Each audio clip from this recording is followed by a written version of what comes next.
ሰማይና ምድርን ማን ይጠብቅ ነበር? ያቺ መልሳት አምላክ ሞቷል አልሞተም? መለኮት የሚሞት አይደለም። ለመለኮት መሄድ፣ መምጣት፣ መሞት፣ መራብ፣ መጠማት እነኚህ ሁሉ አይነገሩለትም። ስለዚህ መለኮት ኢየሱስ ክርስቶስ አምላክ ሞቷል አልሞተም? ስለዚህ ኢየሱስ አምላክ አይደለም ማለት ነው። ምክንያቱም አምላክ አይሞትም እያለን ነው። አላሁ አክበር ጎበዝ፣ አዳምጥ። አላሁ አክበር። ሞት ምን ማለት ነው?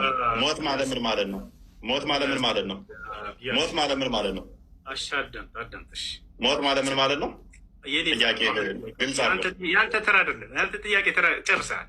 ስለዚህ አምላክህ ሞቷል ወይ እንጀራው አምላክ የሚሞት አይደለም ማለት በተዘዋዋሪ ለምን አልኩ?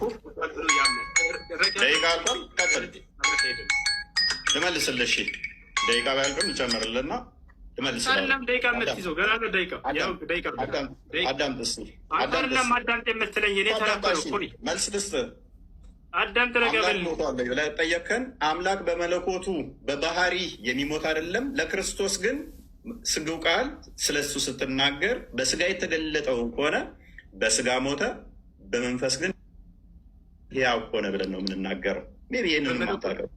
በመለኮት ሕያው ሆነ የሚላለ እኔ ስለ መንፈስ አይደለም። በመንፈስ ሕያው ሆነ ምን ብዬ ጠየቅኩ? መለስኩልህ። መለኮት አይሞትም ለምን ትላለህ? ለምን ያላልኩትን ለምን ትላለህ? እኔ የጠየቅኩህ ሌላ አዳምጥ። እኔ የጠየቅኩህ ሌላ ያላልኩትን ለምን ትላለህ?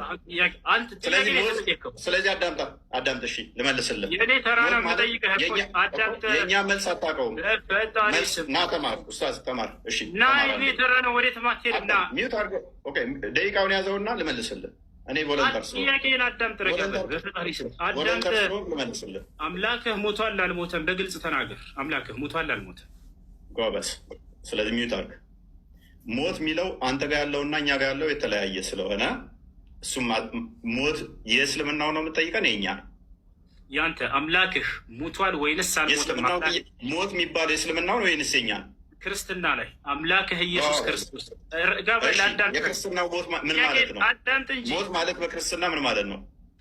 ወዴትም አትሄድም። አምላኬ ሞቷል ብለህ ዛሬ ትናገራለህ። ደቂቃው ሚዩት አድርግና ላስረዳ።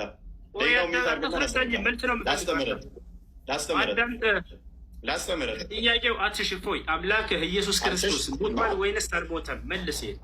በስጋ ሞተ፣ በመንፈስ ሕያው ሆነ ብለን እናምናለን። ሞት የሚነገረው ነፍስና ስጋ አንድ መለየት ስለሆነ አዳምጥ። ተረጋጋ። ማሳየት አትረበሽ። የተጻፈውን ነው የሚያነበው። ውሸት የው አያሳይም። ግደሉት፣ አያሳይም። አይ ቲንክ ኔትወርክ ነው እንደ ምንድን ነው እሱ የማያዳምጠው? እናክፈተው። አሳይ። እያዳመጥክ አይደለማ? ታዳምጣለህ? እያዳመጥኩ ነው። አሳይ ማስረጃ። ያህዌ አንድ አምላክ ነው የሚል አዲስ ኪዳን ላይ ያሳየን። እያዳመጥክ አይደለም እኮ። እኛ ምን ብለን እናምናለን? እግዚአብሔር በሁሉ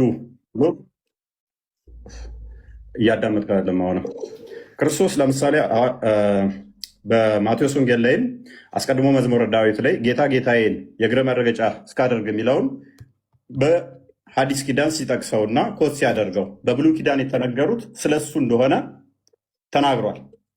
በብሉይ ኪዳን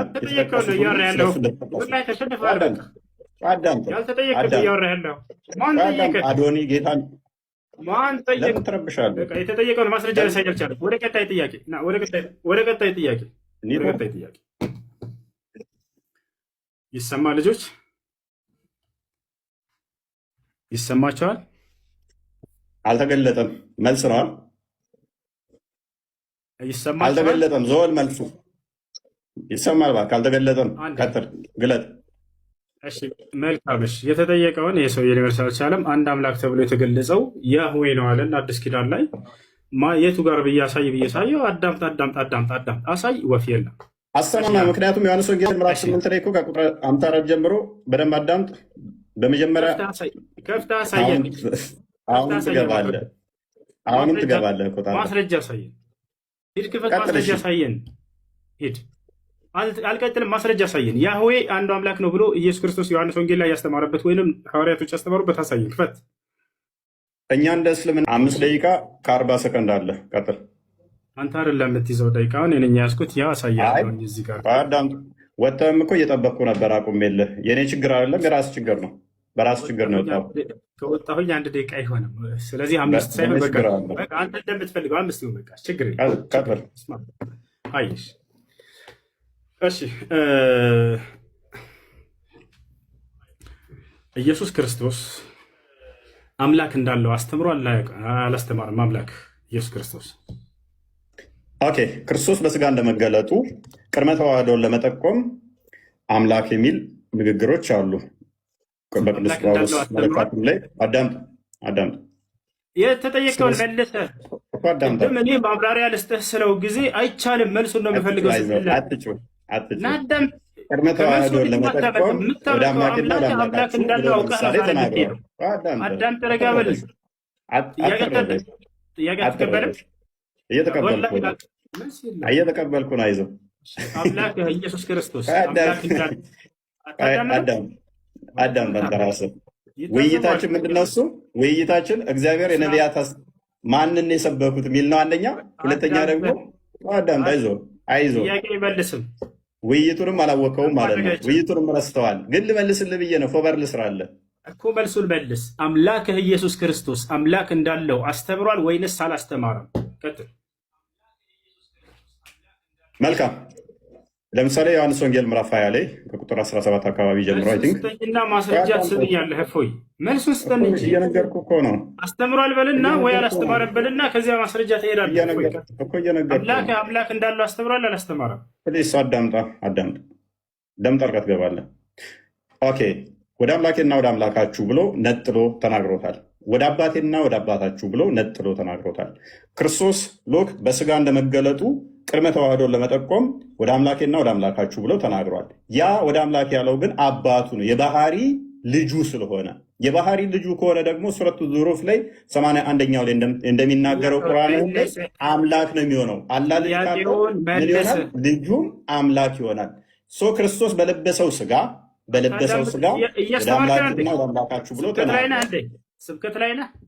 መልሱን መልስ እንጂ አይዞህ ተመለሰ። ስለዚህ ሰውዬ ምን አመነ? አምላኩ ኢየሱስ ክርስቶስ አምላክ እንዳለው አስተምሯል። የኤፌሶን ምዕራፍ 1 ቁጥር 3 ጥያቄ ጠይቅ። ማብራሪያ አልተገለጸም፣ ሚስተር አልተገለጸም። ጥያቄ ኤፌሶን ምዕራፍ 1 ቁጥር 3 ላይ የኢየሱስ ክርስቶስ አምላክ ይባረክ ይላል። ማን ነው የኢየሱስ ክርስቶስ አምላክ? ኤፌሶን ኦኬ፣ ቴንክ ዩ። በደንብ አስተውል። ቅድም ነገር ያለው የክርስቶስ ማን ነው? አምላኩ ማን ነው? አምላኩና ምኑ አትደረብ። የክርስቶስ አምላክና አባት አላህዬ አባት አይባልም። ስለዚህ ያመጣው ክፍል የነቢያት አስተምሮ እንደማለት በፈጣሪ ስም የክርስቶስ አምላክና አባት የኢየሱስ ክርስቶስ አምላክና አባት ባልክበት በኩል እስልምናን አፈረስከው። ቅድምን ብዬ ነግሬህ ነበረ። በስጋ በያዘው ስጋ ተረጋጋ። ምንም የምታውቀው የለም። ሚስጥር አልተገለጠም። ተረጋጋ። አንዳንድ የክርስቶስ አምላክና አባት ይባረክ ሲል እኮ አዳምጥ። ምላሽ ፈልግ። ምላሽ ልስጥ። ጥያቄ እንድገምልሽ ሰምቼዋለሁ። ጥያቄህን ጥቅስ ሙሉን አንብቦ አምላክ አለ። ማነው አምላኩ ብለን የጠየቀን? እዚያ ላይ ምን ይላል መሰለህ? ጥቅሱ ላይ ቅድም ማስረጃ አንብበው ጥቅሱን። አዳም ተረጋ በል፣ ቀስ በል። የኢየሱስ ክርስቶስ አምላክ ይባረክ ይላል። ማን ነው ያ የኢየሱስ ክርስቶስ አምላክ? ክፍሉን አንብበው። እሱ ነው ጥያቄ። ክፍሉን አንብበው። ጥያቄን መልስ። አትቀበልም? ጥያቄው የኢየሱስ ክርስቶስን አምላክ እያለ ይናገራል ጥቅሱ ላይ። ማን ነው ብለናል? ልመልስልሽ። ማን ነው ስላት ጎበዝ። የክርስቶስ አምላክና አባት ይባረክ ሲል ሐዋርያው ቅዱስ ጳውሎስ በተለያየ በመልእክቱ ላይ በመግቢያዎቹ ላይ አምላክና አባት ይባረክ እያለ እስልምናን እያፈረሰው ነው። አላህ ለማንም አባት ስለማይሆን ማለት ነው። አምላክ የሚለው ግን ከምን አንጻር ነው? መልስ የለውም። ክርስትናን አያውቅም። እስልምና ላይ ይንጠለጠላል። ይህ ሰውዬ ክርስትና ላይ መልስ የለውም። አያውቀውማ። ከየት ይመልስ? ምንም አታውቅም እኮ። በዛ እኮ ነው። ለምሳሌ ቁርአንህ ፍጡር አይደለም ቃሉ ብለህ ታምናለህ። ወረቀቱ ግን ፍጡር ነው ብለህ ታምናለህ። አያውቅም ሲሉ እኔ ውሸታቸውን ይመስለኝ ነበር። ዛሬ ከፊት ያየሁት ወላሂ ስለ አምላክ መመለስ አይችልም። ቀጥታ ቁርአን ላይ ይንጠለጥላል። እንመል በቃ እሺ፣ ያ ነው አምላክህ ሙቷል አልሞተም? አንዱ አምላክ ሲሞት ሰማይና ምድርን ማን ይጠብቅ ነበር? ያችን መልስ መልሳት። አምላክህ ሙቷል አልሞተም? መለኮት የሚሞት አይደለም። ለመለኮት መሄድ፣ መምጣት፣ መሞት፣ መራብ፣ መጠማት እነኚህ ሁሉ አይነገሩለትም። ስለዚህ ኢየሱስ ክርስቶስ አምላክህ ሙቷል አልሞት? ስለዚህ ኢየሱስ አምላክ አይደለም ማለት ነው። ምክንያቱም አምላክ አይሞትም እያለን ነው። አላሁ አክበር። አዳምጥ። አላሁ አክበር። ሞት ምን ማለት ነው? ሞት ማለት ምን ማለት ነው? ሞት ማለት ምን ማለት ነው? ሞት ማለት ምን ማለት ነው? አዳምጥ። ሞት ማለት ምን ማለት ነው? ጥያቄ ግልጽ አለ። ያንተ ተራ አይደለም። ያንተ ጥያቄ ተራ ጨርሰሃል። ስለዚህ አምላክህ ሙቷል ወይ ይችላል? አምላክ የሚሞት አይደለም ማለት በተዘዋዋሪ ለምን አልኩ? ደቂቃ አልቋል።